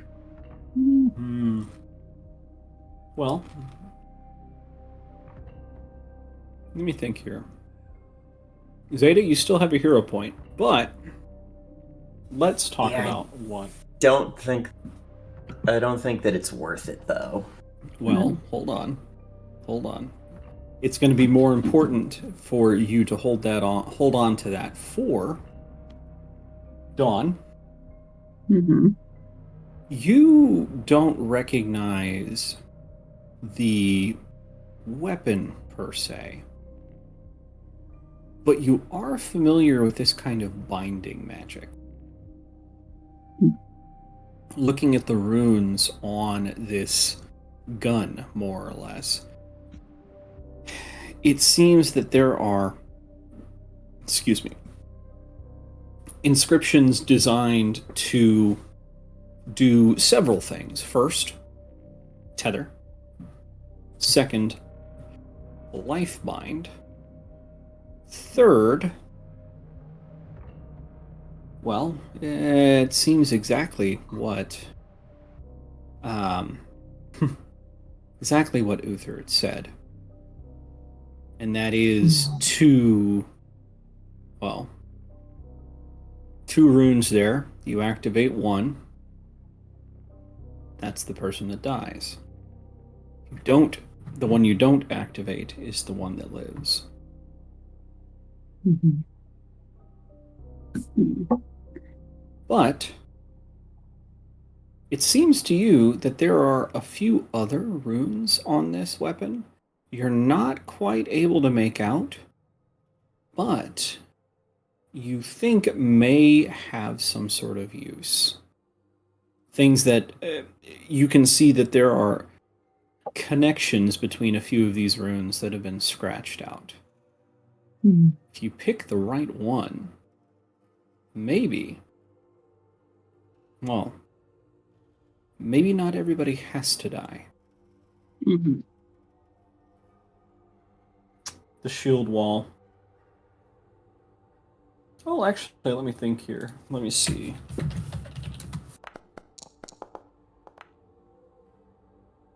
Did it roll? Come on. Yeah.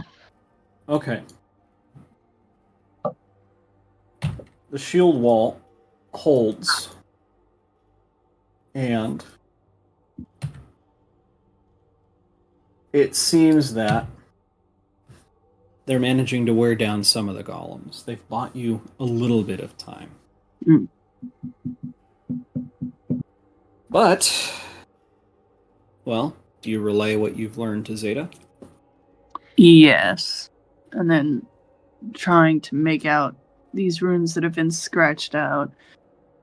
You might as well pick another one to see what it might do, or if it could release them. Now, Zeta.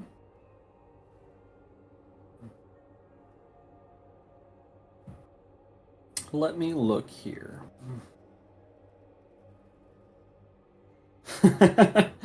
Oh, it's perfect.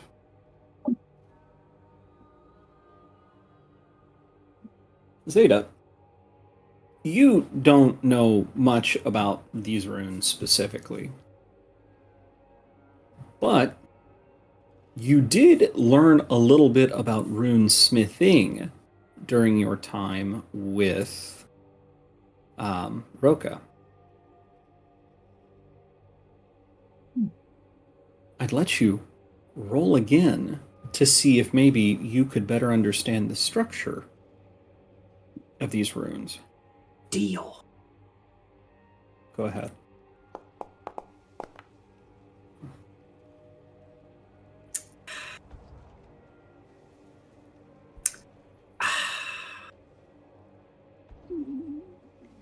Well, that was a 4. You got one hero point left, right? Let's. Dear Lord. Hail Mary, full of grace. Not that full of it.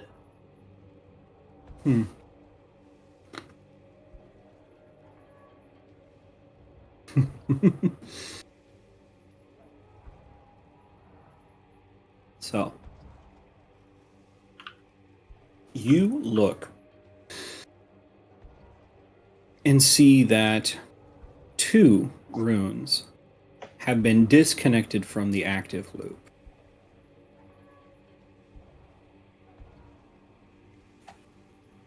Two runes which you're fairly certain one will save both. One will kill both.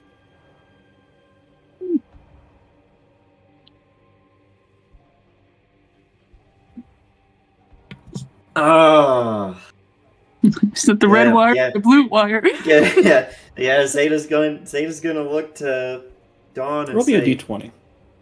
I mean, go ahead. Oh. No, go ahead and keep talking. With these two buttons, I believe one might be able to save both, but the other will kill them both.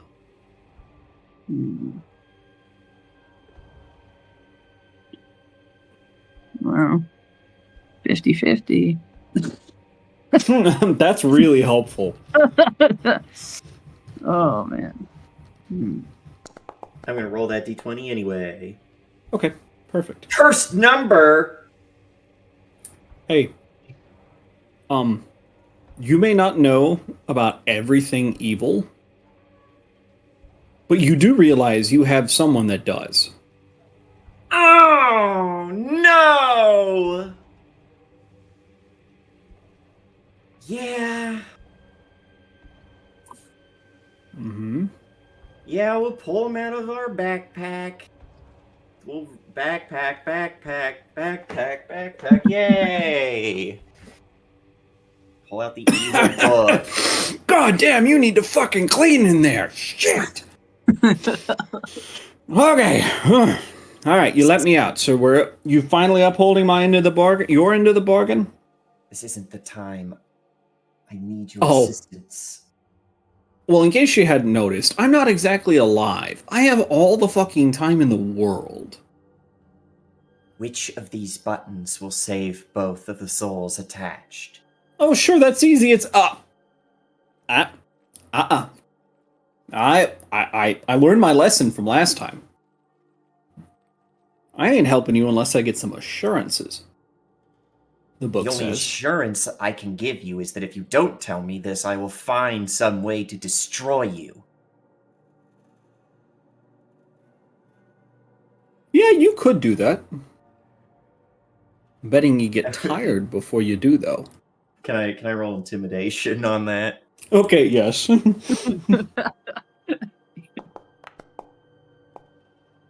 Come on, man. What I said stands. Bet you get tired before you find a way to do that, though. Can I roll intimidation? You could absolutely intimidate the book. I will also intimidate the book. Please intimidate the book, man. What do you say to intimidate the book?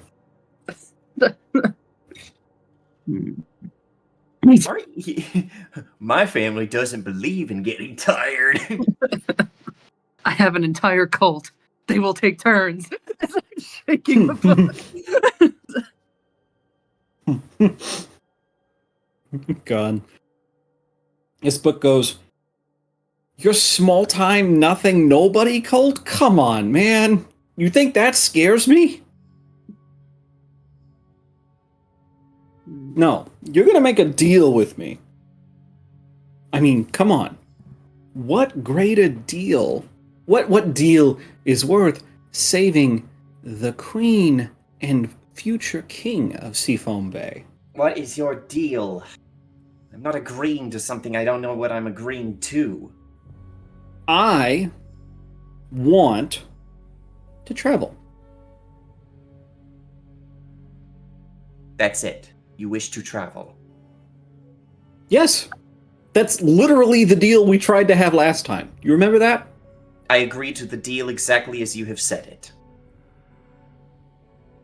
Okay, no. I did not stipulate the terms in which I was traveling. I want to be given. Say, just throw him out a window. There you go, travel. I want to be given to Aron Wieldgrasp.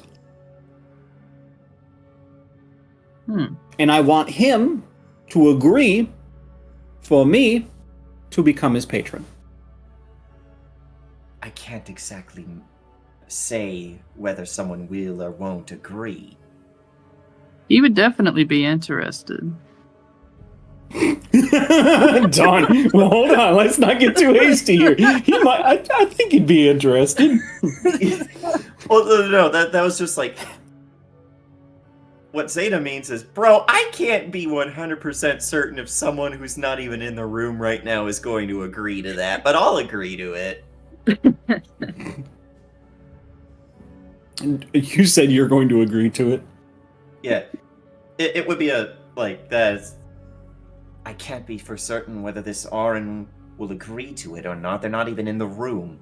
But if that's what deal you wish to have made, then so be it. Great, because I'm not all bad.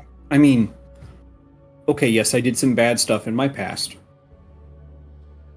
And my not so recent past. And my actually pretty recent past. Is this going anywhere?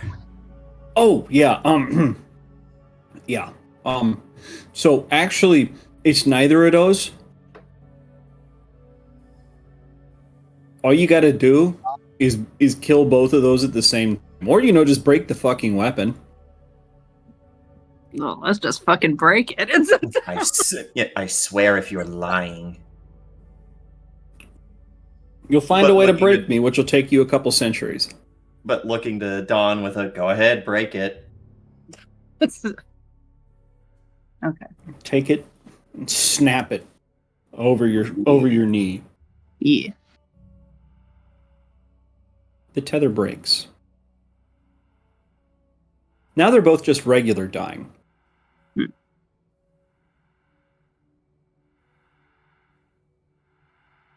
So, Okay, yeah, feels now they're really just going to dumb. bleed out unless you do something about that. Huh? How very helpful. Stupid book. Look, man, I don't exactly have any arms or legs. I can't help. All I can do is point out the obvious. Mostly because you weren't doing anything. Yeah, Zeta will go and...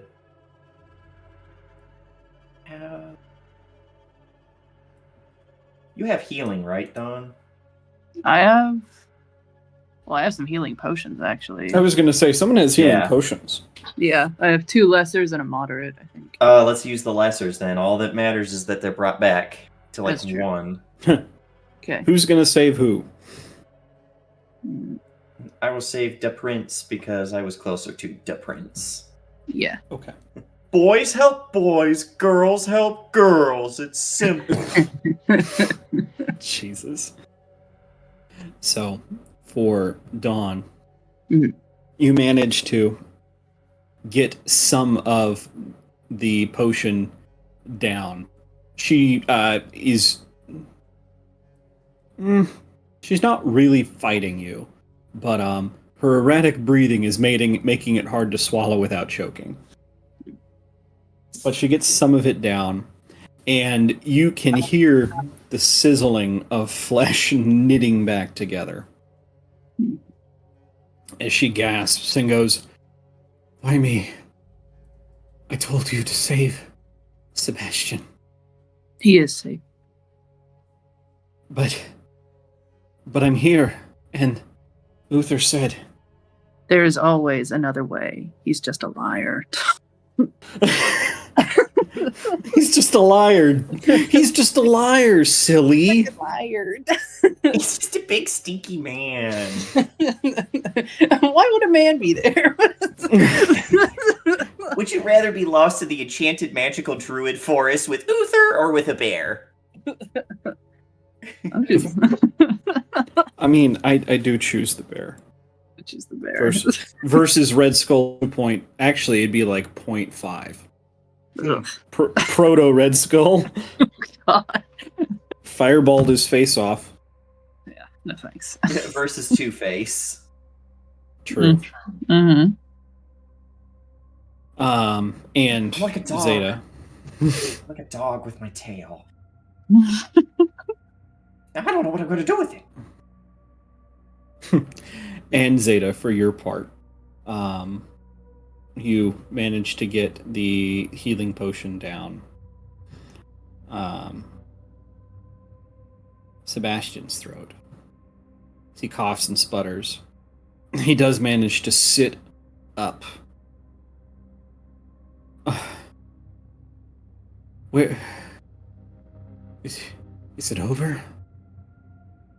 You're safe, but it is not over yet. We must leave. No, I'm. And it's at that point you look up, and all I have to do.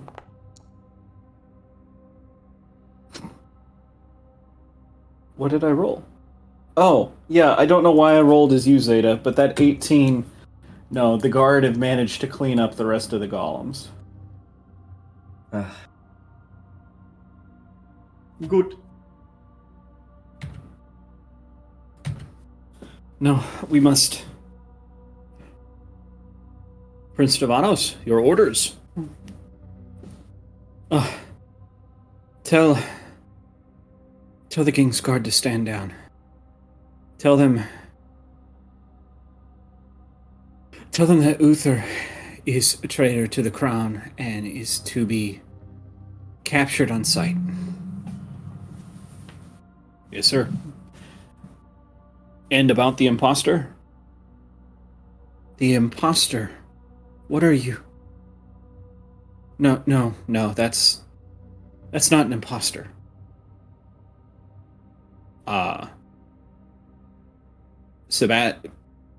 Prince Stavanos,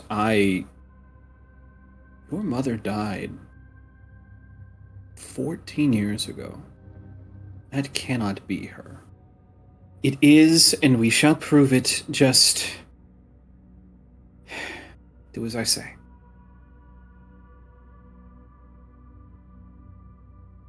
You heard the man. Go. Spread out. Spread the word. Queen Nerida Tavanos has returned. And as the guards disperse, quickly and quietly,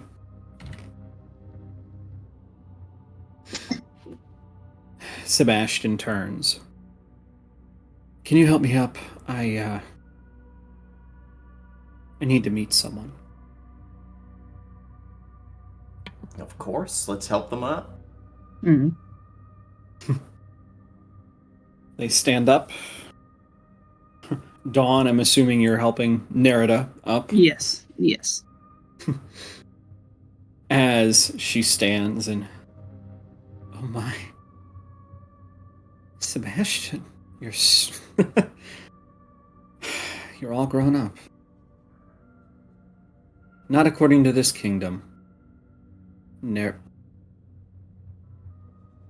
Mom? They both surge forward in a hug.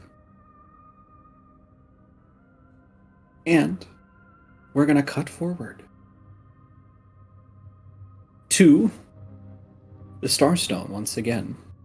It's the sound of those footsteps get closer.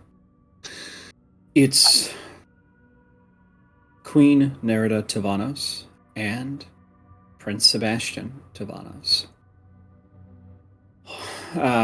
Stepping through the doorway, followed by King's Guard, along with a motley assortment of other personnel from other members of the King's Marine, the City Watch, and other groups throughout the city.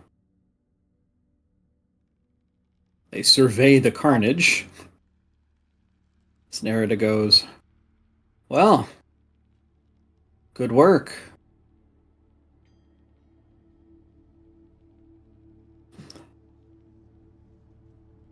The entourage kind of disperses through your little group, tending wounds, passing out food, water, other things, as Sebastian and Nerida both step up the platform, the stairs, up to meet the two of you standing in front of the Starstone.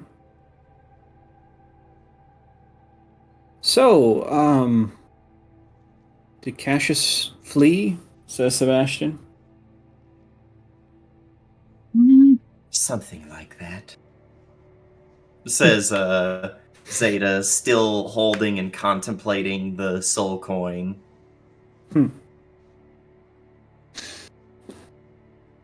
He catches your meaning.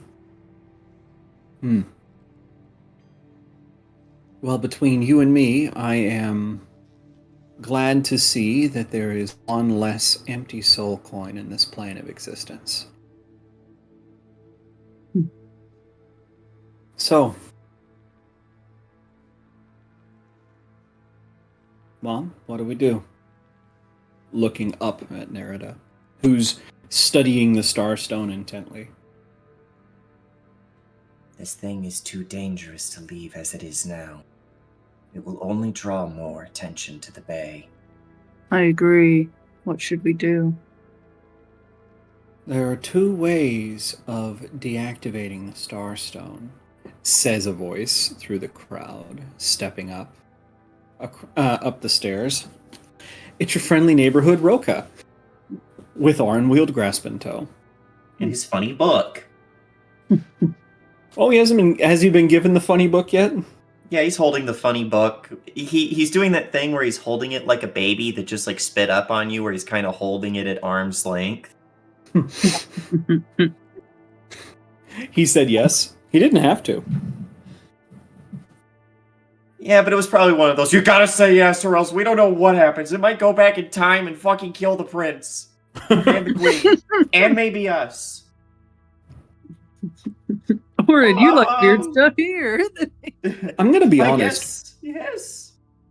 If there's anyone I think can reform an inherently evil being, it's Orin. He's just going to annoy it into being nice. Love it.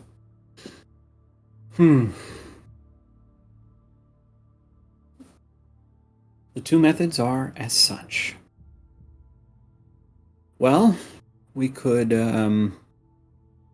endanger it in a way that it decides this is no longer a safe space for it, and it chooses to go elsewhere.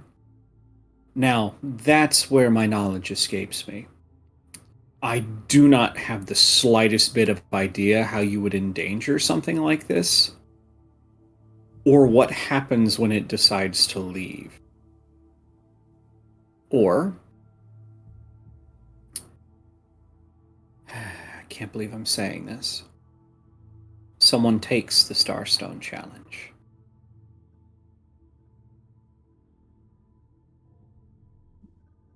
Yes, that's as idiotic as it sounds. No one in a millennia has taken the Starstone Challenge and succeeded. It is almost surely a death sentence.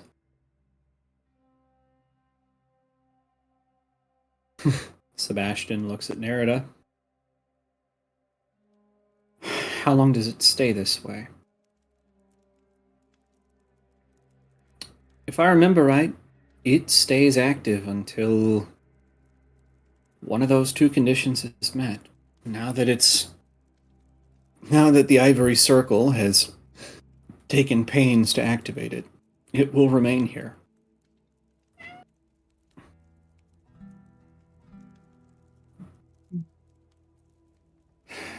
I don't have any answers. She turns to the party as a whole. Any suggestions from the peanut gallery?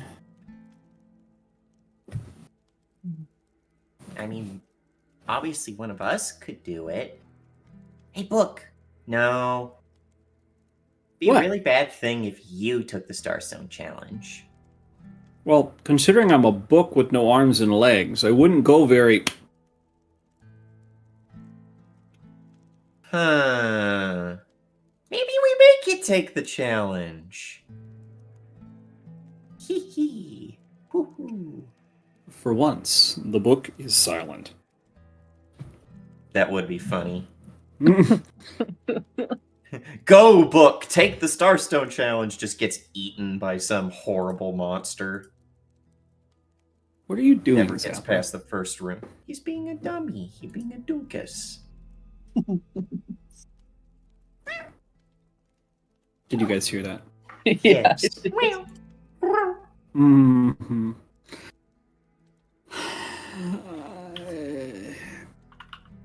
Well, now that I'm looking at the cast here,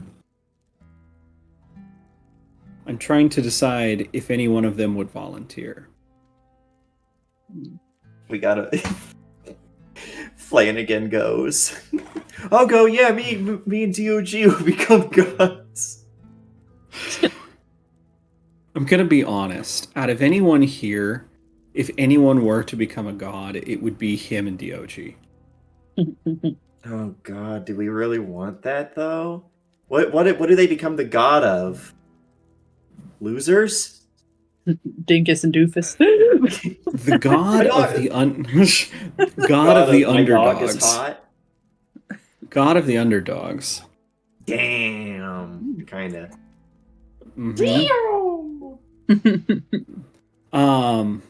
God of the unlucky. Let's see, because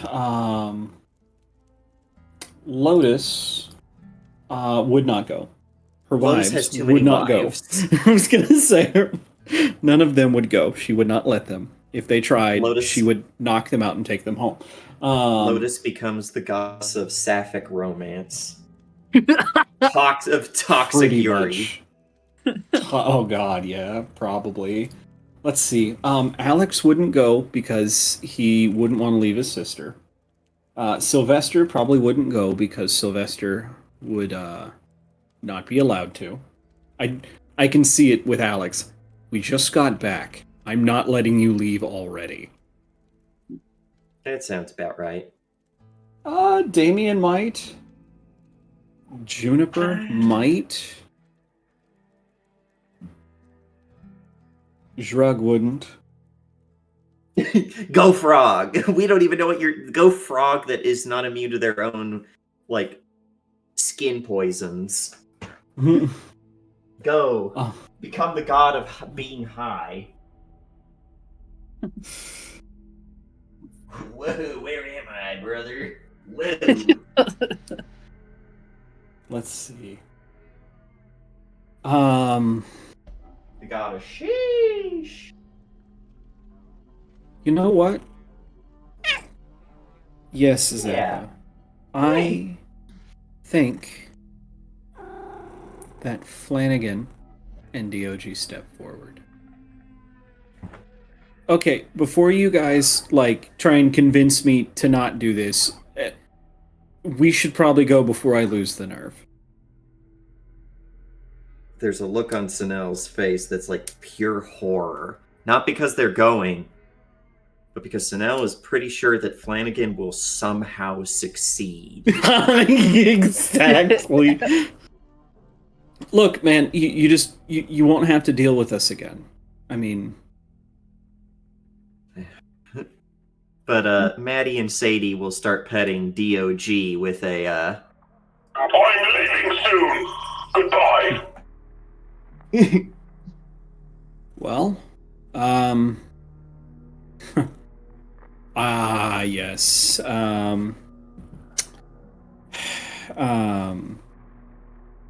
Daniel's character from the last campaign. Gideon.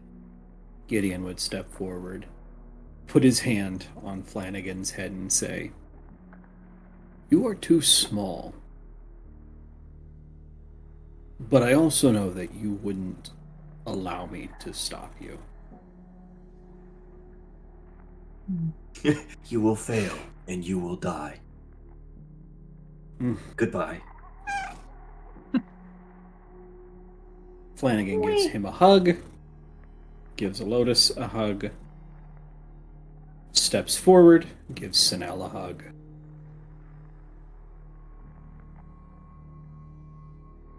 Yeah, Sanel will hug him back. Steps up to Zeta and Zeta and Dawn and goes, "Who the fuck are you people?" it's just gonna go, "So you don't know me, but I'm pretty awesome. And I think that you guys are gonna be the ones to talk about me for eons to come. Go on, Dioji. Let's go kick some ass." And DOG and Flanagan step into the stone.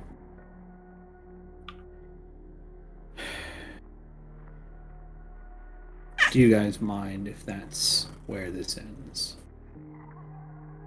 Not at all. Yeah. Perfect.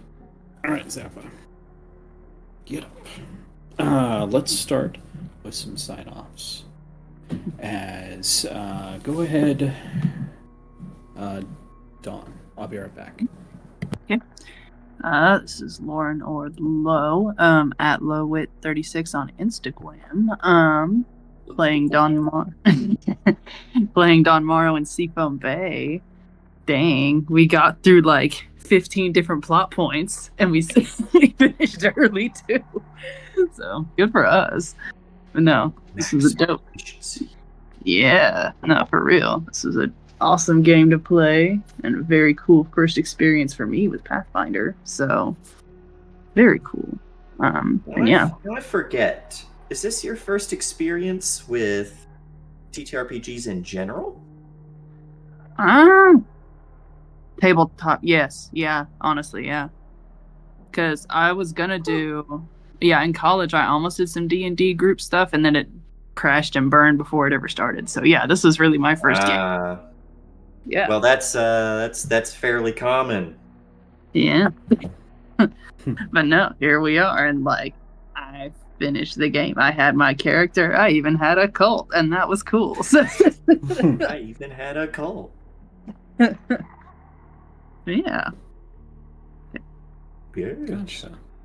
And that moves it to me. Hi ho, friendolas. My name is Rowan, otherwise known as Nine. Got me here today playing a whole bunch of different people. Not only a fourth as many as I played in not the last game, but the game before that, when the DM made the horrible mistake of saying, "Yeah, you guys can play multiple characters if you want, I guess." You can also catch me here, depending on the day. On Saturdays, this upcoming Saturday is when we will be playing Napple 2.0, also known as 2.0 Hour, or whatever other funny thing the GM decides it means, where I play Tariq Badubara, who got they ass beat by a cyber psycho, but honestly, I think I could have beaten them. Nah, I would have won. Sure, I was literally impossible to not be hit and would have died in one hit anyway, but you know, that's just for pussy shit. And every other Saturday, I was not there last time because of Thanksgiving obligations, but I am in the lands of Lazarkin where I play Arthur Tiller, who, from what I have been told, is starting to understand that there's a fucking rat in the party. So we're gonna have to see about that. What do Rangers hate more than anything else? Rats. All right. And I think that's it. Alrighty. And that brings it to me. Hello, everybody. My name is Sarah Smith. Today you caught me running Seafoam Bay for the last time. For now. Because as the ending of any story should tell you, that means there is a beginning of another. All I have to do is figure out what that story is, and if anybody actually wants to play it. This has been a long time coming, and I could not be happier that I'm doing it with the people I am right now. Thank you both so much. This means a lot to me. So without further ado, let's get out of here on an R.I.P. Seafoam Bay. R.I.P. Seafoam Bay. R.I.P. Seafoam Bay.